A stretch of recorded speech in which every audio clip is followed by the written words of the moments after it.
It's almost 9:24 on this Friday. How about this? Don't yuck someone else's yum. I love this. That's the idea behind a new children's book called Disgusting Dinner. And Roxanne Falls is the author, right here from Charlotte. How are you? Good, thank you. Thanks for having me. I'm so glad you're here. I want you to talk to me a little bit about what inspired you to do this children's book. Well, I just always wanted to write a children's book, and I was actually going to wait until I retired. But what's got me thinking about this was I was looking randomly online and read a little blurb about a mom who said her older toddler had just learned the word disgusting, and he was using it to describe everything, and that just planted the seed for me. I love that. And kids do that, right? They find a word, they grab onto it, and then it's all of the things. What is the story of this book?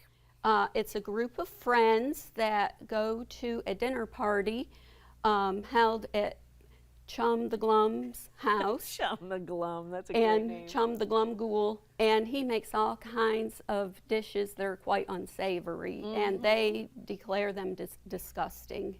But in the end, we find out how they really feel about the disgusting dishes. Yeah, and the message, there are a couple of messages that you're sending, and I want to get to another one in just a second, but the overall message of this one, when we say don't yuck someone else's yum, what do you mean?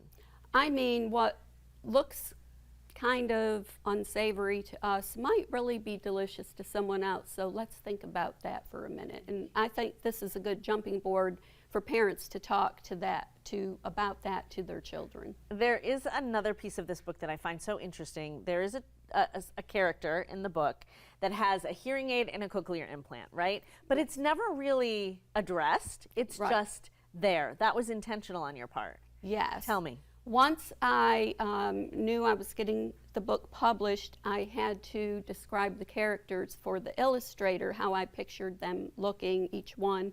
And I got to thinking, I really want some representation here for children with hearing loss. I'm a teacher of the hearing impaired and work with them every day, ages birth to 3. Wow. And I just think it's really great when parents and the children can find books that have them represented in it. So it isn't about a child with a hearing loss, it includes a child with a hearing loss in the story. It's so important to do it that way. I have a little less than a minute left. You did not know your illustrator. Correct. The publisher paired you with this illustrator. Correct. When you look at the illustrations, does it match exactly what you were thinking in your head? Oh yes, it does. Yeah. And I was so delighted by how it all came out and all came together. I mean, it really is a bright, vibrant, really beautiful book. Where can people get it?